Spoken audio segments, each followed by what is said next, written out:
There have been a lot of bad bullpens in baseball in the early season. The Washington Nationals have a terrible one that the New York Mets hammered with regularity in their 6 matchups during the regular season. Atlanta has also had its own issues, which could be advantageous since the Mets head down to SunTrust Park this weekend. The bigger issue for the Mets is that, outside of closer Edwin Diaz, their bullpen has been just as big of a mess as any in baseball over their first 11 games. March 30, 2019, Washington, D.C., USA, New York Mets relief pitcher Jeurys Familia, 27, throws against the Washington Nationals during the 8th inning at Nationals Park.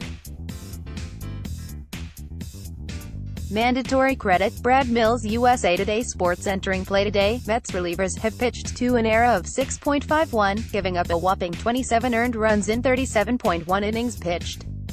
Opponents are hitting .304 against Mets relievers, who have walked 18 batters and given up 35 hits so far this season. Diaz has been phenomenal, picking up 4 saves and pitching to a 1.93 ERA in his 6 appearances, while lefty Justin Wilson has been solid as well. Outside of those two, the Mets relievers have all been terrible, which is alarming since they didn't add a ton of outside help to the unit.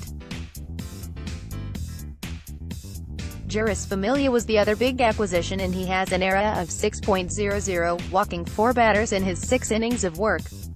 History suggests that Familia should settle down as the year wears on, but his performance in last night's game was particularly disturbing.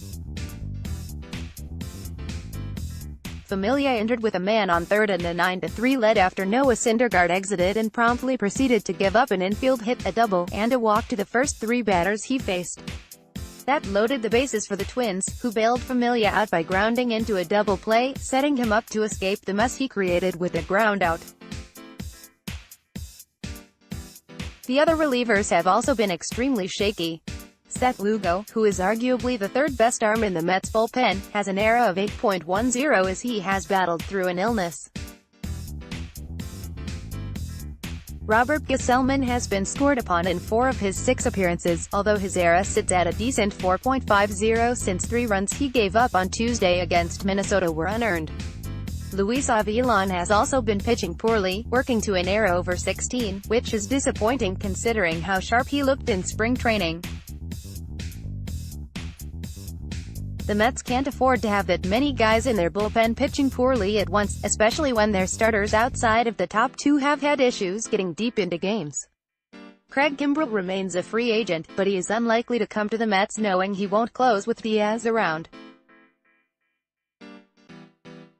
The Mets do have a lot of talented young arms in their minor league system, with Corey Oswalt becoming the first to get a shot in the bullpen after Tim Peterson was demoted, but they need to get more production from the guys that are already on the roster. The National League East is going to be tight all season long, and the Mets won't be able to stay in the race if their bullpen is pitching to an ERA over 6.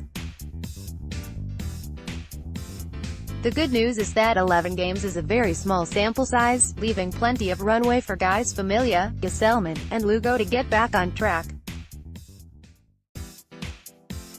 The risk the Mets ran by not adding another elite arm to the back end of their bullpen was that guys like Gsellman and Lugo, who had success in their first years as relievers in 2018, could regress and expose a lack of depth in the unit. You can bet that GM Brodie Van Wagenen is exploring his options to improve the unit, but for now, patience is probably the best bet for the Mets.